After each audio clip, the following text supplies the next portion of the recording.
All right, this is the coolest part of the job, I think, for me, Cliff. Yeah, I feel you. No doubt. When we get current major leaguers in, Ryan Healy in, and we get to break bread around the tee and talk shop. I want to take you inside kind of like the mindset of me walking into a hitter's meeting. You're facing Steven Matz tonight. First thing I think about is he took it on the chin. He went one inning against the Rockies and gave up 7 in his last start. Second thing I'm thinking about is when I look at your numbers, somebody's hitting 239 versus righties and someone's hitting almost 350 versus lefties. So you got to feel good going into tonight. But I want you to like kind of take me inside the mindset of facing a guy like Matz.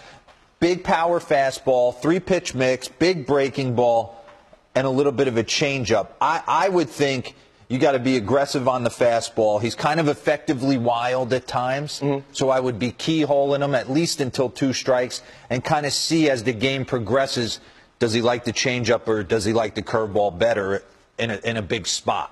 I think that's the biggest thing you go off of is, you see which secondary pitch he likes the most. And then moving forward throughout the game, you see what he's doing to guys in front of you. So we faced Blake Snell the other day, and he fell in love with a slider. So he's doing it all the time. He's getting some strikeouts on it.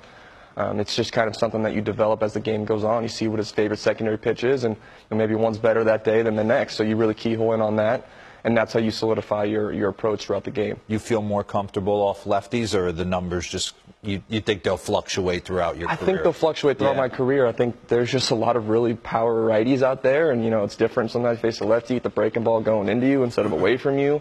But I've never really looked at the righties being a struggle for me. Maybe the numbers say a little bit less than the lefties, but I think that's going to fluctuate throughout my career. Yeah, for me, when I look at your numbers in the minors compared to your couple seasons up here, 13 homers last year, 19 already this year, what's the difference in your approach, at the big league level that you've seen?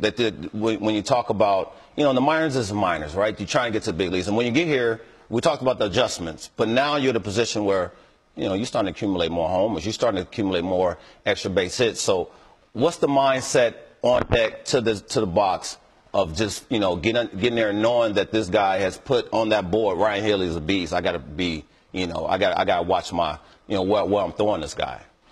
Yeah, I think that's been a big adjustment for me just because, I obviously walking in the box, the approach is the biggest thing. Making sure that, you're looking for a pitch you can do damage with. Right. Yeah. And then sometimes I get overzealous because I'm still a hitter first and I want to hit everything. So maybe you expand your zone more than you should. You get away from the, driving mentality, and that's when I also maybe swing at a pitch that's off the plate. So I think that's something that I'm definitely working on a daily basis right now. My work is refining what my strike zone is and what works best for me. So when we get in the box, I'm going to go stance Let's first. pull him up because we're going to side angle and pull it up, Presser. If we can, we're going to get a couple shots of Ryan right here doing damage in Minute Maid going oppo taco. So not a lot of movement. You got the little leg kick. We talked about the, how the lower half, but that ball's out. And you hit that ball deep. You let that ball travel.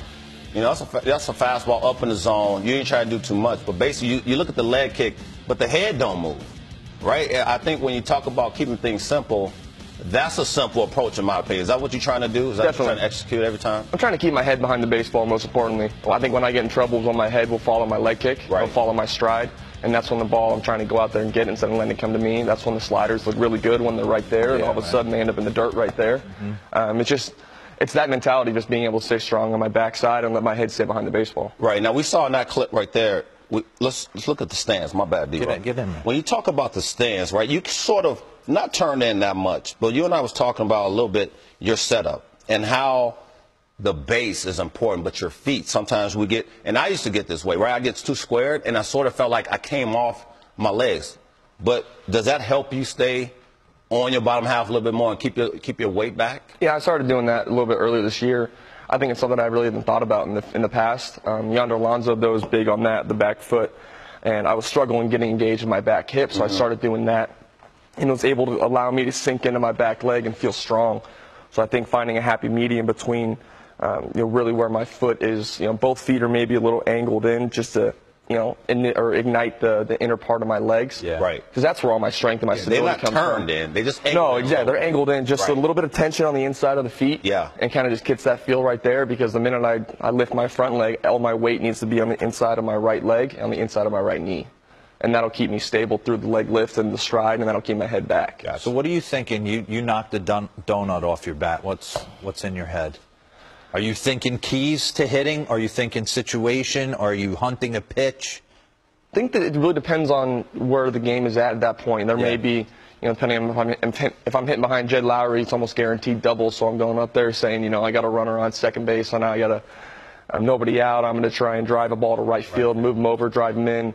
Whatever the situation may be, yes, I'm also doing that. But I'm doing timing. I'm trying to get synced up with the pitcher's mechanics and knowing when my leg is coming up and getting synced up with his movements to my movements, so that when I step in the box, I'm ready to go pitch one. And I read a huge article that you used to hold your hands super high in college and think steep, and you're now one of the new. Well, D, can we show this? Disciples. Can we pull this up? That's kind of where it came from, though. My hands used to be up above my ear, and the amount of area that I had to travel all the way down here, I never had time, so I would get beat on pitches that I shouldn't be. So with this move, just putting it on my shoulder, it kind of simplified where it needed to go to be ready to fire. Does it keep you calm? It keeps you not calm, because we will never want to be too calm. Yeah, you want to be in a position where you're not just squeezing, this bat so tight. But that right there, I always thought, that's my cool, calm, collect position. Yeah. When I get ready to hit, I'm coming at you with some thunder. Right? That's what I tried to think all the time. It obviously didn't work out a lot, but I felt like sometimes I would get there, and when I didn't feel the bat head, it was because I was already tense. Yeah. I already put myself in a position where, I was too tight. I think that's what was happening with the leg kick. Everything was just moving too much. So I needed to find a way to simplify my movements to give myself a better opportunity to be in a good position every single pitch. That's what's up. You know who moves too much? Who that? Matt Beskersion. Matt Beskersion. Shifty little Armenian. I'm already on the other side of the studio.